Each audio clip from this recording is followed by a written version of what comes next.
Hello, Mrs. Vita. How are you doing today? Hi, I'm good, Deontay. How are you? I'm fine, I'm fine. So, I understand that you grew up at Cabrini Green, is that right? Yes. What year were you born? 1972. So, that means that you were a child growing up at Cabrini Greens, right? The Yes. high rises, right? Mm-hmm. Okay, so can you tell me a little bit about life in the high rises of Cabrini Green? Man, it was a nightmare. The hallway smelled like pee. People were fighting, smoking, and drinking all the time. I didn't really have many friends because when I would go outside, it was just violence everywhere. It was an awful place to live and to grow up. I wouldn't wish it on anyone.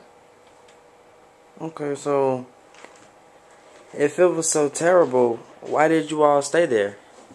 Well, my mother said that the rent was cheaper and the requirements were lower than any of the other projects, so we were forced to stay there.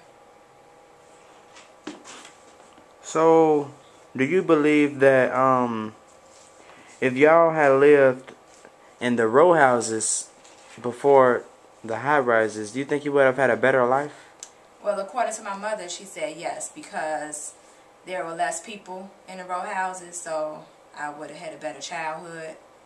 I would have had more friends possibly, versus living in a high rise. It was just people everywhere, and she didn't really trust me to be outside. Well, trust the people around us for me to play outside. So yes, I think I would have had a better life, a better childhood rather, living in the row houses. Well, do you believe that Cabrini would have been better off with the row houses? Could they have been saved? Yes, possibly, because it would have been less people there versus in the high rises they let anyone and everyone move in. So they would have did more screening for people who wanted to live in the row houses versus in the high rises. All right. Thank you very much for your time. You're welcome.